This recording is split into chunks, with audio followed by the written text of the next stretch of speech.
Vamos a hacer una clase concisa. Para 1818, Theodore Géricault, que es un artista francés, obviamente, que muy joven, por entonces, tiene unos 27 años, sumamente joven, y está tratando de introducirse en el mercado del arte, ¿sí? No solo en la sociedad de los artistas, sino además en el mercado del arte.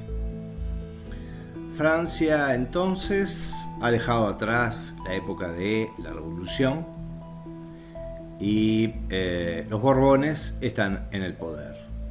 Es ese siglo XIX donde la reacción francesa, ¿sí?, se impone en el poder, aliada de la burguesía francesa.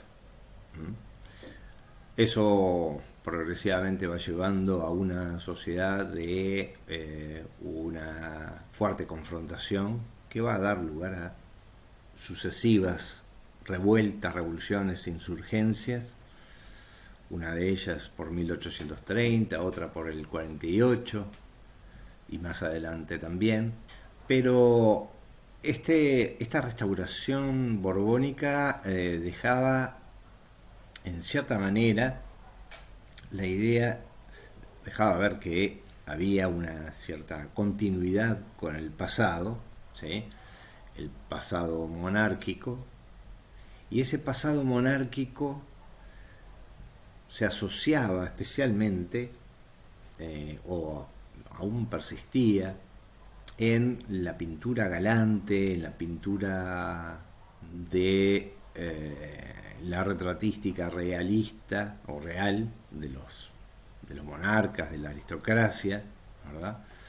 Un cierto gusto por la pintura histórica, por las pinturas de grandes envergaduras, de gran tamaño, y a la vez todo eso entremezclado con el neoclasicismo y las ideas de la Ilustración, que habían llevado a Winkelmann, el historiador alemán, a explorar los túneles que existían en la zona de Nápoles, de Herculano y de Pompeya, y extraer elementos de la antigüedad grecorromana en un afán por descubrir fenómenos, elementos de la antigüedad griega, que para él era el modelo clave para la historia del arte. Para Winkelmann, Grecia había dado el modelo de belleza perfecto, y por lo tanto observar esos modelos permitía un crecimiento y un enriquecimiento del gusto, del buen gusto, fenómeno que después va a tratar justamente Kant acerca cuando escriba su tercer crítica del juicio en el juicio de gusto. Pero el neoclasicismo, además, había estado vinculado a la revolución. Había estado en la figura de David, ¿sí? Recuerden el Marat muerto. Entonces el neoclasicismo no era solamente la idea de una recuperación de los modelos de belleza de la antigüedad clásica, sino además una renovación de ideales que la Ilustración había dado un primer empujón, y que tras los fenómenos de la Revolución Francesa esos ideales se habían podido expresar en la pintura, en la escultura e incluso en la arquitectura. En torno al principio del siglo XIX, nosotros observamos, además, un rico y hasta una intensa búsqueda de conexiones con otros mundos, en particular con el Oriente imaginado, a través de escenas del Oriente fantástico, exótico, desconocido, peligroso, y que fortalecía, como en un falso espejo, las características de la cultura de Occidente. El romanticismo, pensemos en Delacroix, que posterior a esta pintura de Náufragos de la balsa de la Medusa, va a realizar La libertad guiando al pueblo, en donde, ustedes recuerdan, es una mujer empuñando una bandera, la bandera francesa, pasando por encima de las barricadas, de los cadáveres de los insurgentes que habían ganado las calles de Francia en 1830. Pero esta pintura es anterior. Esta pintura es de 1818, 1819, va a ser expuesta en un gran salón, ¿sí? Va a obtener la aceptación en ese gran salón e incluso va a alcanzar una medalla, pero en la perspectiva de Géricault, que era muy joven, que solo había tenido repercusiones a través de una especie de granadero a caballo, que había tenido una cierta repercusión, una cierta importancia entre la crítica, que está cada vez más presente, sobre todo en torno a los salones, la crítica artística, no solo la crítica en general, sino la crítica artística ya especializada en un mercado del arte donde el papel del Estado, ¿sí?, tiene una importancia fundamental. Digo, tiene una importancia fundamental porque la compra, la adquisición de una pintura por el Estado es la adquisición que antes hacían los reyes respecto a la aceptación y la valoración de una pintura, ¿no?, de una obra.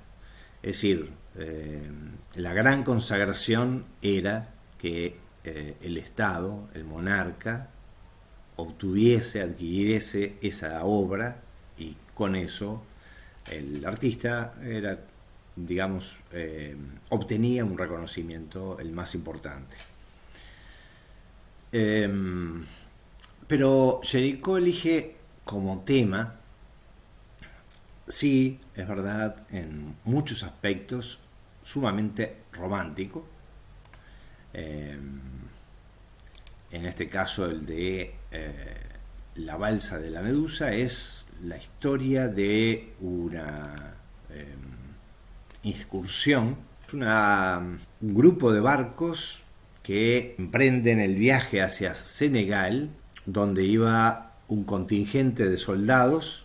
El próximo gobernador de Senegal, que había sido recuperada las costas de Senegal de las manos de los ingleses, además de los soldados, digamos, todo el conjunto de oficiales que estarían junto al gobernador, además de un grupo de exploradores que remontarían el río Senegal.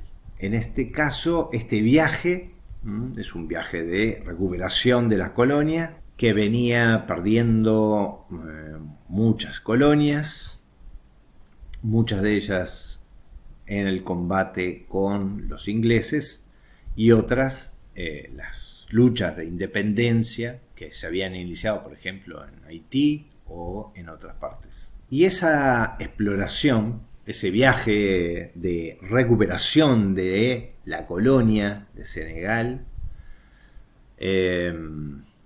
tuvo un catastrófico episodio que fue el naufragio del barco más importante y más moderno que componía el grupo de barcos que viajaban a esa costa. El naufragio de este barco estuvo acompañado de una situación sumamente vergonzosa para la Francia, la monarquía borbónica, porque en principio el capitán y los oficiales, ante el naufragio del barco, decidieron abandonarlo rápidamente, embarcarse en las lanchas de salvamento, en las botes de salvamento, dejar a gran parte de la tripulación en el barco. Luego deciden ese restante embarcarlo en una balsa que va a ser remolcada por los barcos, por los botes de los oficiales, pero a mitad de camino los oficiales y el capitán deciden cortar las amarras y dejar la balsa a la deriva, abandonando en primer lugar el barco, en segundo lugar a la balsa, en la que quedan unas 150 personas. Esa balsa va a quedar flotando durante varios días, muchísimos días, y va a desencadenar una lucha en el interior de la balsa, entre los 150, 140 y pico de personas, una lucha por la supervivencia, pero que en realidad la autoridad de los oficiales, la crueldad y la sangre fría de esos oficiales que en esa balsa van a sacrificar a la mitad de los náufragos de esa balsa para controlar las pocas subsistencias de agua y vino que contenían, que poseían, y posteriormente, en una lucha continua, van a ir quitándose de encima los cuerpos de las personas heridas o de aquellos que estaban fallecientes o moribundos por el hambre y la sed, o aquellos que habían entrado en un estado de locura. La situación de esta balsa fue lamentable y demostró el egoísmo y el despotismo de estos oficiales. Uno de los sobrevivientes, esta era la balsa, o las dimensiones de la balsa eran las dimensiones de unos 20 metros, y en esos 20 metros de largo viajaron, ¿sí?, unas 150 personas. Esa balsa había sido construida con restos de la nave Medusa, la Medusa, ¿sí? Según cuentan dos testigos, ¿sí? Uno de ellos era médico de a bordo, Savigny, y otro era Corrian, que era un geógrafo, cartógrafo, es que escriben este libro sobre el naufragio de la fragata y cuentan, a modo casi de venganza, las atrocidades que habían cometido desde el capitán, los oficiales y, digamos, quienes estaban a cargo de esta expedición a Senegal. Cuentan, por ejemplo, que la cocinera, que estaba muy debilitada, es arrojada por la borda de la balsa, se la tira al mar y se la abandona. O estas personas van muriendo paulatinamente hasta entrar en un estado de desesperación y de canibalismo. Quizás en esa época esta historia sea una de esas historias en las que un imperio de la cultura francesa se muestra de la forma más miserable y hasta primitiva, y por lo tanto el gobierno de Francia decide ocultar esta situación. Sin embargo, bueno, la oposición liberal, que va a justamente a revolver la herida, contando lo que ha sucedido en este naufragio, cuáles han sido las vicisitudes, ¿no? Y las responsabilidades de las personas que estuvieron ahí, del gobernador, del capitán, ¿sí? De los oficiales, de los primeros oficiales, y va a tener consecuencias fuertísimas, ¿sí? Que van a ser fundamentalmente localizados en el cuerpo de marina. Pero estos dos tripulantes, Savigny y Corriot, van a vengarse en este relato del naufragio de la Medusa. Así que la historia del barco es una historia sumamente política, ¿sí? Una historia política porque, sin lugar a dudas, está poniendo el dedo en la llaga respecto a múltiples aspectos, respecto al gobierno imperante, ¿sí? A las responsabilidades que son ocultadas, que son tapadas, que tratan de que no se transforme en una crisis de gobierno, pero la crisis de gobierno le llegue igual. La cuestión es que en esos años el debate continuamente alude a las responsabilidades del naufragio del naufragio del Medusa y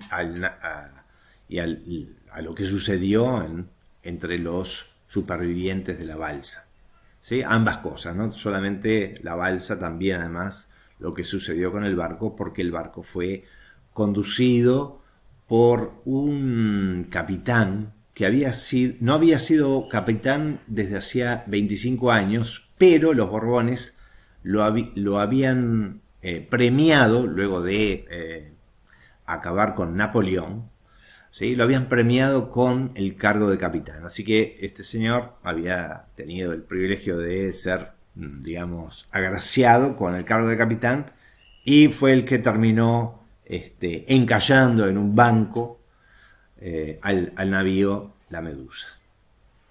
Por lo tanto, las responsabilidades ya eran desde muy arriba, ¿no? Desde lo más alto hasta la oficialidad. Tenían una responsabilidad en todo lo que estaba sucediendo, además de que para entonces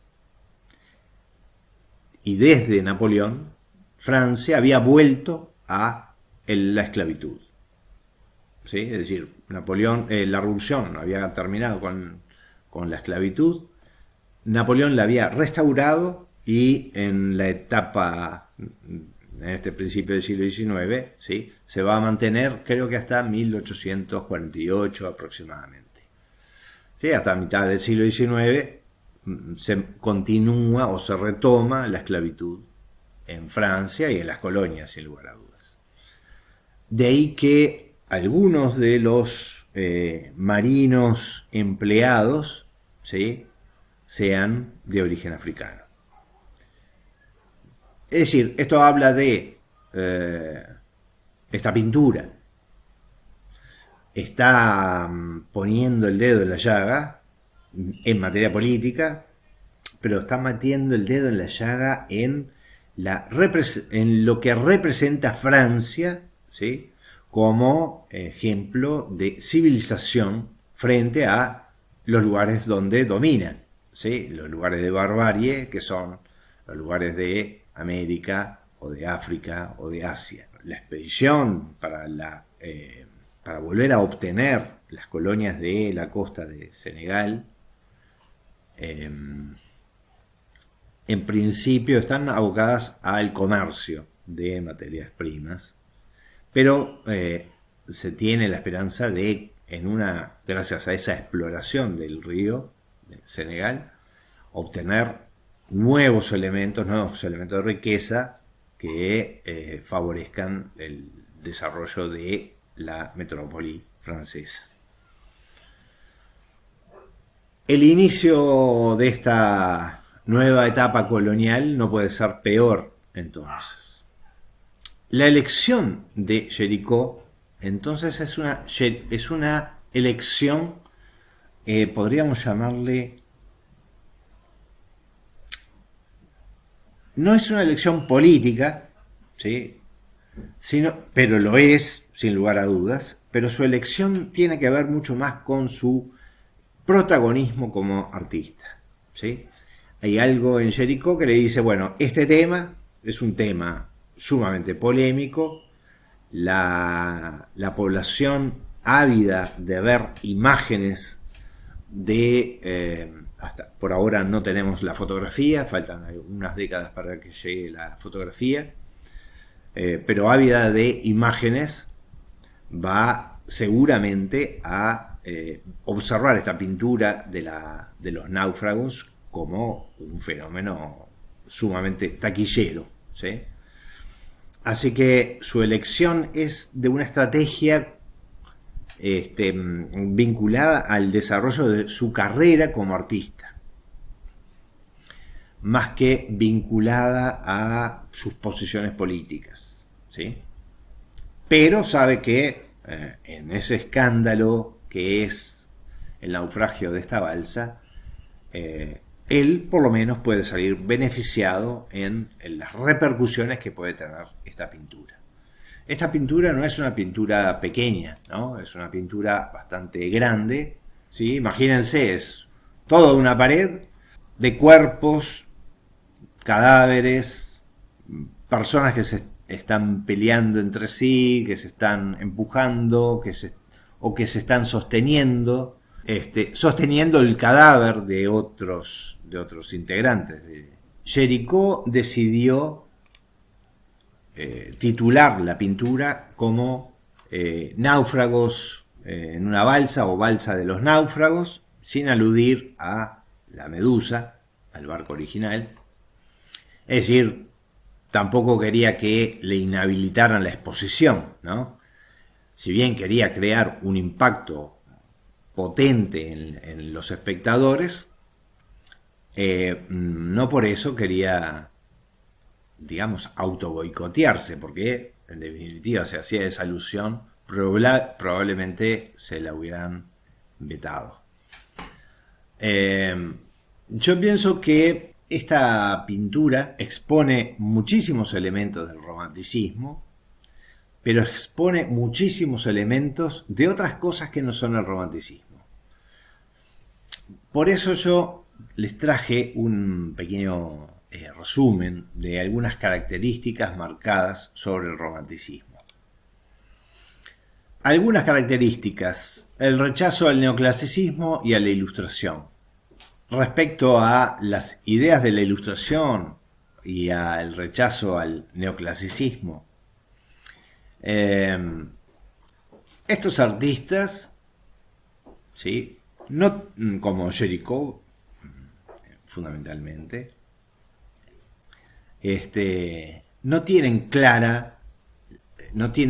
una clara oposición al neoclasicismo, y menos a la tradición, es decir, menos una oposición a la tradición clásica. De hecho, gran parte de los cuerpos que vemos en la pintura son cuerpos académicos, no son cuerpos de náufragos que han pasado una hambruna, ¿sí?, de varias semanas, varios días, una semana y media creo que fueron, 10 días, 12 días.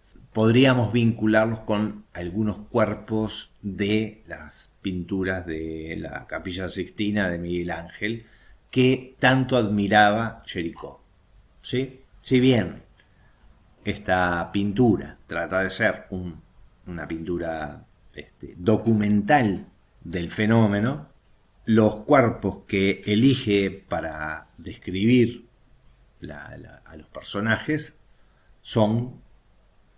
tienen un fuerte lazo con las representaciones de la tradición del Renacimiento y por lo tanto de lo clásico griego. El romanticismo sí tiene una fuerte exaltación de los sentimientos y la subjetividad.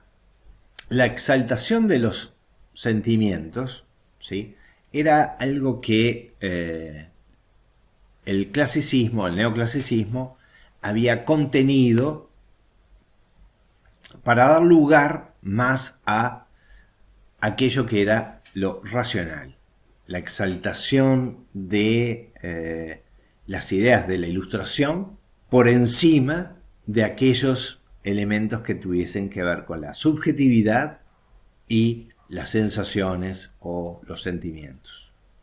Así todo, el diseño de la composición de la obra, ¿sí?, está realizado en base a una serie de pirámides. Una pirámide en torno a el palo mayor de la embarcación y otra entrecruzada en torno a la figura de quien está agitando un trapo, una vestimenta, ¿sí?, para que sea localizado por el barco que está en el horizonte. Esas formas de componer tienen antecedentes no solamente en la tradición neoclásica, los tiene también en el barroco y el renacimiento. Aquí él expone elementos de composición que tienen una fuerte idea de agitación, de movimiento, por ejemplo, en la vela, en la ola, ¿sí?, o en la línea que comienza en la pierna del cadáver en la parte inferior izquierda y se traslada a los brazos de un tripulante que trata de sostener a quien está encima de un tonel, ¿sí? Es decir, esas líneas nos dan una sensación de movimiento y el conjunto entonces adquiere mucha mayor agitación a la que le hubiese otorgado el neoclasicismo. Por ahí, ¿sí?, en esas diferencias podríamos encontrar, ¿sí?, una comparación razonable entre el neoclasicismo y el romanticismo. Pero aquí esas ideas sobre composición no están tan claramente separadas, ¿sí? Acá hay una superposición de ideas de composición que tienen una larga tradición y no son estrictamente románticas, como tampoco son estrictamente su antecedente o su antecedente estético barrocas. La rebeldía que tienen estos artistas ante las reglas del arte y la literatura en general, recuerden que fue Víctor Hugo quien expuso ideas muy claras sobre el romanticismo, pero esta rebeldía ante las reglas del arte no es una rebeldía como puede dejar traslucir esta síntesis, una rebeldía sobre las reglas del arte, sino sobre algunos elementos que aparecen como dominantes para este principio del siglo XIX. La primacía sobre la agitación en detrimento de la estabilidad, la primacía de elementos que tienen que ver con la claridad respecto a lo oscuro y en gran parte tenebroso con el que diseña la pintura Géricault, nos habla, ¿sí?, de diferencias. Ahora, establecer esto como una característica, rebeldía ante las reglas del arte, es casi como si estuviéramos ante un pintor de la vanguardia, ¿sí?, que frente a las reglas del arte dice no, olvídense, no hay más reglas en el arte. Esa exageración respecto a la rebeldía frente a las reglas del arte es quizás una necesidad clara para una contraposición con el neoclasicismo. Si bien en el neoclasicismo las reglas parecían absolutamente claras por las referencias que se establecían con el Renacimiento y con la Antigüedad clásica, recuerden que Géricault tiene como, digamos, modelo a el mismísimo Miguel Ángel, que es considerado por la historiografía de entonces y por la crítica y el mundo de los artistas como una figura clave, es decir, como un faro de orientación en la producción artística. Muchas veces, con tal de establecer estas dicotomías, neoclasicismo, romanticismo, se establecen características que generalizan, digamos, las medidas que toman los artistas en estos casos, ¿sí? Además, el culto del yo y del individualismo, si bien construyen esta idea del artista romántico, incomprendido, del artista que se separa de la sociedad, es decir, que se aísla de la sociedad o es aislado de la sociedad, esa característica resumida de esa manera, el culto del yo y del individualismo,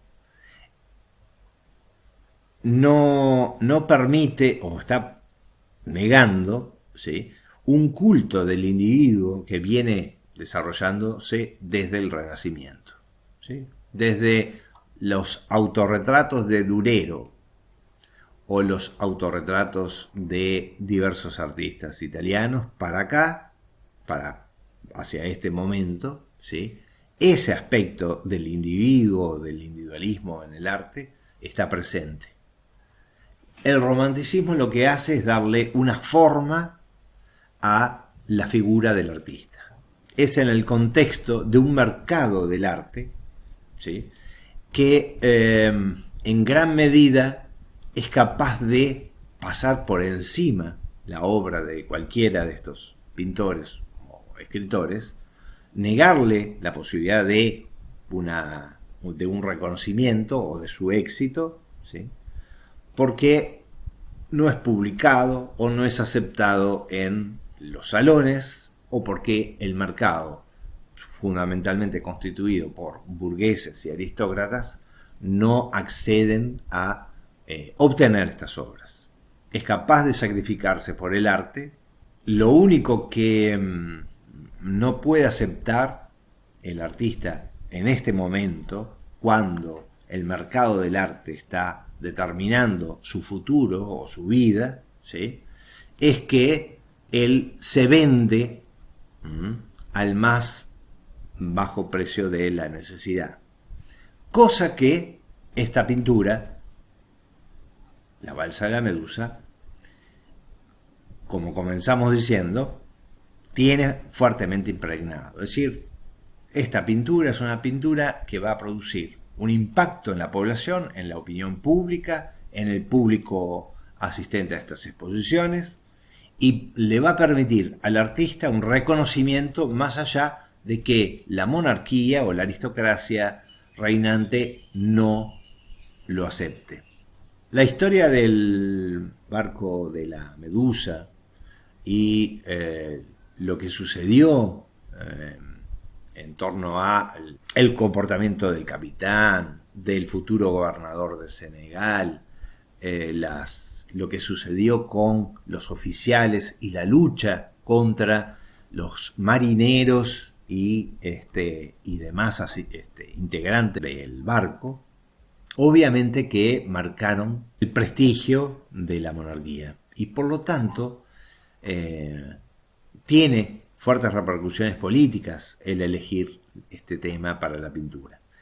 Pero vuelvo a insistir, Géricault tiene un interés aún mayor en su reconocimiento como artista y en hacerlo a través de la polémica que había generado entonces, un par de años atrás, el hundimiento del barco y los náufragos del Medusa, un reconocimiento por el detalle realista de los cuerpos. En esta pintura aparecen elementos que tienen que ver con la desesperación, con la locura, con la irracionalidad, la desesperación, y muy poco con los valores superiores de la ilustración.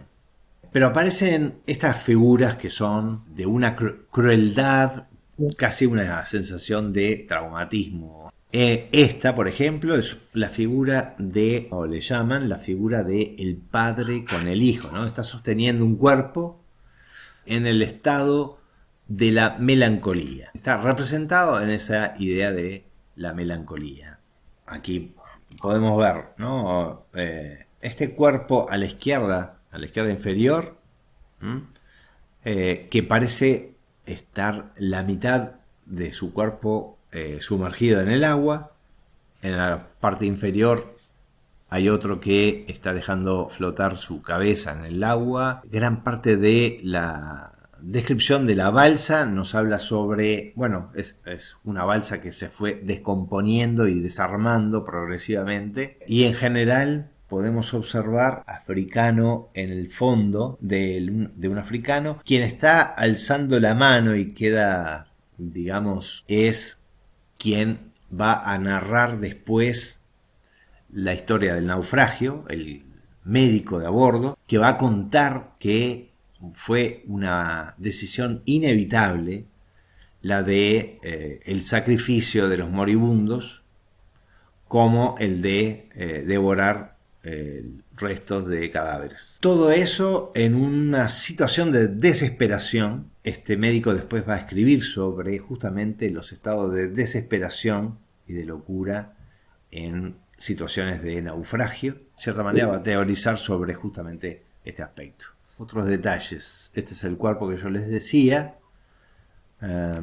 Para esta pintura y para algunos detalles, Géricault hizo estudios sobre restos humanos, como también de los estados de locura, de monomanía. Son estudios que él va a hacer a posteriori, pero los del cuerpo son parte de su trabajo de construcción, de elaboración realista de la pintura. Es decir, gracias a estos detalles es que puede describir de modo más realista los elementos del cuerpo, de las heridas. Así todo, uno de los temas que causó más impacto en la sociedad francesa fue el tema del canibalismo, ¿sí? Si por algo se puede distinguir a los salvajes de los continentes conquistados, es el canibalismo. Gran parte del discurso de las metrópolis, de los grandes imperios coloniales, se vanagloriaban entonces, y aún hoy, ¿sí?, de que gracias a ellos habían extirpado el canibalismo de las sociedades americanas o africanas, etc. En este suceso ese tema era, pero sí, fundamental. Pero incluso el médico que cuenta la historia, ¿sí?, del naufragio, cuenta que habían colgado algunos partes de cuerpos humanos de las ataduras del palo mayor. El espectáculo era más terrible, y que Géricault lo trató de atenuar. Es decir, ese tipo de detalles que los conocía porque justamente Géricault entrevistó al médico y al cartógrafo, incluso creo que llegó a tener una amistad con ellos. Los usó como parte de su trabajo de retrato para obtener modelos, ¿no?, como modelos de la pintura, Entonces se utilizaban modelos generalmente contratados, pero él para esta pintura en particular prefirió utilizar modelos de personas que habían estado en la acción, además de algunos otros que creo que por ahí en la figura que está con la cabeza sobre la balsa, solamente le vemos la cabeza y un brazo sobre un palo, un travesaño. Ese es ni más ni menos que Delacroix cuando era muy joven. No muestra muchísimos rostros, son muy pocos los que muestra. En el caso del africano, él utilizó un modelo que se usaba entonces para las pinturas donde aparecían africanos, ¿sí? Un modelo francés que se repetía continuamente en las pinturas del neoclasicismo, del romanticismo. Gran parte de los bocetos iniciales incluyen el tema del canibalismo y la lucha en la barcaza. Esos aspectos se habían dejado fuera. Incluso no hay muchos elementos de heridas o de sangre, todo eso está mucho más reprimido en la pintura. Y a pesar de que a algunos espectadores les cause una repugnancia terrible, imagínense lo que hubiera sido utilizando las ideas iniciales como aparece en este boceto, ¿no? Donde ya aparece el tema del canibalismo, etcétera, y de la lucha de unos contra otros, ¿no? En este otro boceto aparecen también el papel de los oficiales, ¿sí? Que son los únicos que llevaban armas y que son los que van a masacrar a la mayoría de la población de la barcaza. Vemos una idea de Géricault de la matanza de los oficiales luchando por los toneles de agua y vino, para justamente quedarse con ellos y administrarlos a su antojo. En los dos bocetos muestra quizás lo más complicado en la situación política de ese momento.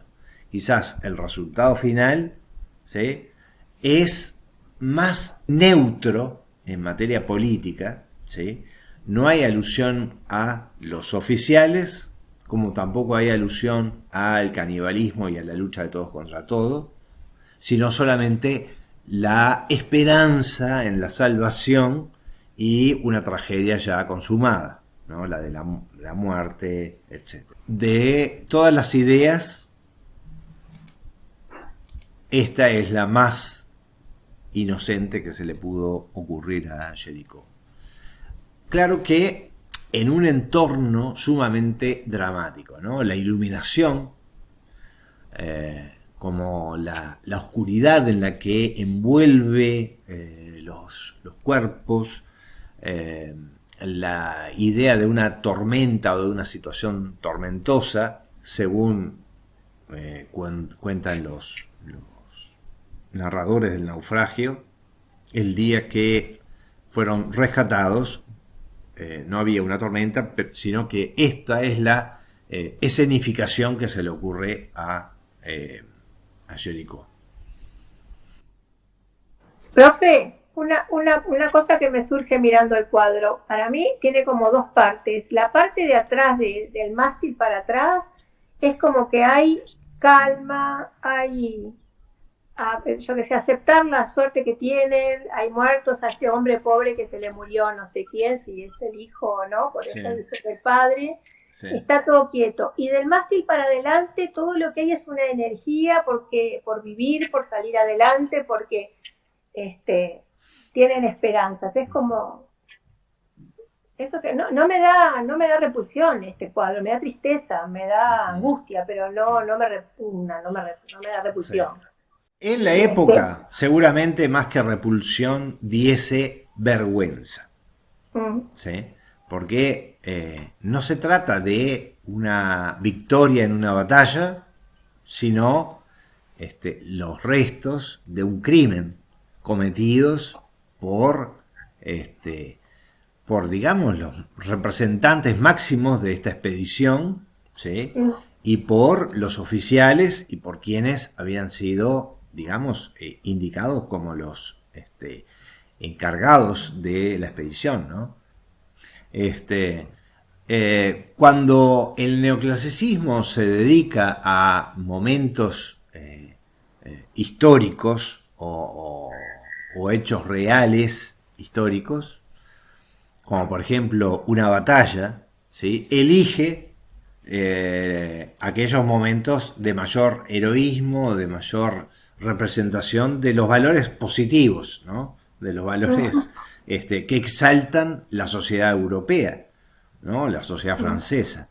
Pero en esta hay casi como una especie como de situación como paradójica, porque lo que está representando es el peor aspecto de Europa a pocos kilómetros de la costa africana, donde van a continuar su extracción colonial usando personas esclavas, ¿no?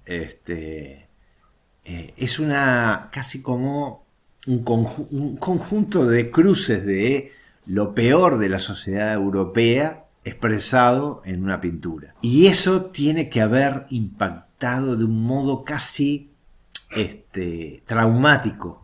De hecho, obviamente la pintura no fue adquirida, que esperaba Géricault, que fuese adquirida por la monarquía. Esto es imposible, ¿no? ¿Verdad?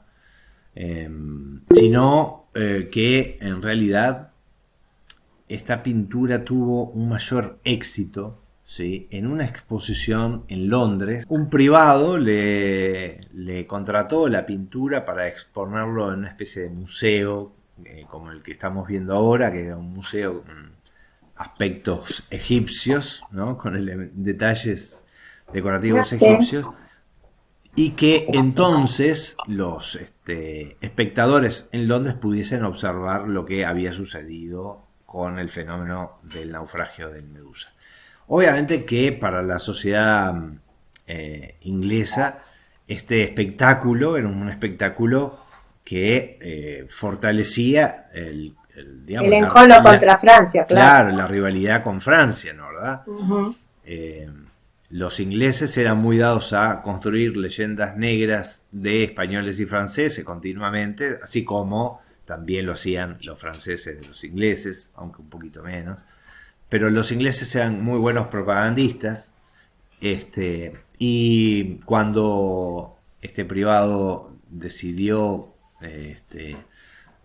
contratar la exhibición de esta pintura, en gran medida estaba sucediendo lo que esperaba Géricault, ¿no?, que esto fuera un fenómeno de espectacular, un fenómeno de impacto sensacional, al modo en que en gran medida sucede con el cine catástrofe, cine catástrofe, ¿no? O no sé si ustedes vieron la película El Triángulo de la Tristeza. El Triángulo de la Tristeza, ahí va, siempre olvido ese título que no me cuadra. Bueno, en cierta manera, esa imagen, ¿no?, de la sociedad egoísta, que lucha entre sí, que no tiene valores de ningún tipo más que los que le benefician en lo personal, me parece casi como el ejemplo de esa película, ¿no?, El Triángulo de la Tristeza, pero solamente expresado en esta pintura de 1818-1819. La idea de exhibición de estas pinturas espectaculares, por el tamaño, por lo impactante de las imágenes, ¿no? Fíjense que en materia de detalles sobre la textura y el color de los cuerpos, de las caras de los fallecidos o de los moribundos, o de la desesperación o de la locura, Géricault buscaba justamente una idea de mímesis total, ¿no?, una mímesis que no fuera simplemente a lo superficial de la posición del cuerpo, sino más aún del color, ¿no? Que el color expresara la falta de vitalidad o la falta de cordura en esos cuerpos que están en la balsa. Raúl, Sí. ¿no sería también alguna forma como tipo cine denuncia o no? Porque esto, si bien él no Sí, dice. lo que decíamos al principio, ¿no? Ah, En los, digamos, en los objetivos de Jericó seguramente estuvo presente una idea que no simpatizaba con el gobierno francés, con la monarquía imperante, pero no es el objetivo principal, ¿no?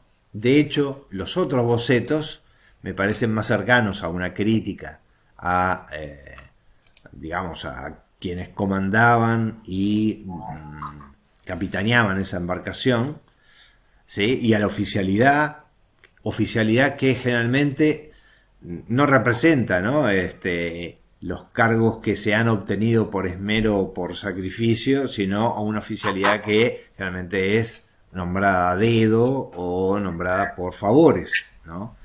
Y que generalmente se las vincula esa oficialidad con la aristocracia y la alta burguesía. Es decir, ese tema es el que decide no tocar en la pintura, ¿sí? pero Como tampoco el del canibalismo, ¿no? El del canibalismo también decide olvidarlo, y para mostrar el momento de la desesperación por alcanzar la salvación, ¿no? Que era casi como el fenómeno más positivo del relato del naufragio, ¿no? Creo que era Loreley que marcaba una zona a la izquierda de la composición de la pintura, ¿sí? Donde aparece más la muerte, aparecen los cadáveres, los fallecidos. Aquí abajo, por ejemplo, se pueden observar, bueno, una hilera de 3 cadáveres, un cuarto en los brazos del padre, la locura, ¿sí? Y luego un ascenso hacia la esperanza de los personajes que están moviendo los trapos, las camisas que tenían, ¿sí? Como la zona positiva de la narración, ¿no? Una zona más del fracaso, de la muerte y del dolor o la desesperación, a una más positiva, que son aquellos que se están alzando sus brazos para señalar o para, digamos, apuntalar a quien está subido al tonel. ahora yo te iba a preguntar, cuando a los salones de exposición acudían, ¿quiénes iban? La aristocracia, ¿no? Claro, claro. ¿Y ellos entenderían de qué se trataba esto o no? Claro, la gran mayoría de participantes en los salones es la aristocracia que se restaura con la caída de Napoleón, así como la alta burguesía, ¿sí? Que se asocia con la monarquía para mantener la revolución a raya, ¿no? ¿Verdad? Algo parecido sucede en Inglaterra. Para encontrar un público más amplio, tendríamos que recordar que el ascenso de la pequeña burguesía o de la mediana burguesía, podríamos llamarle así, es decir, de comerciantes menores, de profesionales, etcétera, se da sobre todo a partir de la mitad del siglo XIX en adelante, o quizás finales del siglo XIX, ¿no? Son aquellos que van a aparecer en la pintura del impresionismo. Es decir, es ese público el que va a aparecer hacia finales del siglo XIX. El que vemos paseando en los cuadros de Manet o de Monet, ¿sí? Que va a comenzar a participar de estas exposiciones de los salones o en el interés por la pintura, etcétera, ¿no? Pero en este principio del siglo XIX, 1818, 1819, esos sectores se encuentran sumamente deprimidos. Estamos en plena época de la revolución industrial, la explotación del obrero, del trabajador, es en un grado peor que el de la esclavitud, ¿no, verdad? Y va a provocar los continuos alzamientos y revoluciones del siglo XIX, ¿no? Distintas revoluciones que van a aparecer en Francia u otras que van a aparecer en algunos de los estados alemanes. Imagínense que en ese contexto es una sociedad sumamente polarizada, y recién hacia el final del siglo XIX es que vamos a ver una burguesía media interesada por la pintura y además a la vez habitando la pintura. Vamos a ver a los impresionistas retratando esa burguesía mediana, que pasea por los nuevos bulevares que han sido construidos para detener los levantamientos de barricada, la reforma urbanística de Haussmann. Ya para finales del siglo XIX ya está más o menos completada. Ya están las avenidas con los grandes bulevares y todo eso, pero entonces, en esta época, Francia, París en particular, es más una ciudad medieval, ¿sí? Como la que justamente protagonizó la Revolución Francesa, ¿no?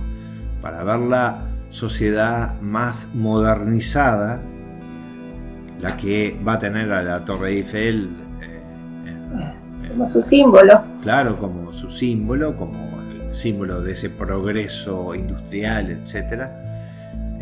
Tenemos que esperar a la segunda mitad del siglo XIX, fundamentalmente en 1860, aunque en el 71 va a haber otra sublevación, que va a ser la Comuna de París, ¿no? Así todo, es esa burguesía que está en ascenso la que va a estar ocupando los bulevares, obviamente relegando a los suburbios y a las zonas más pobres a los trabajadores.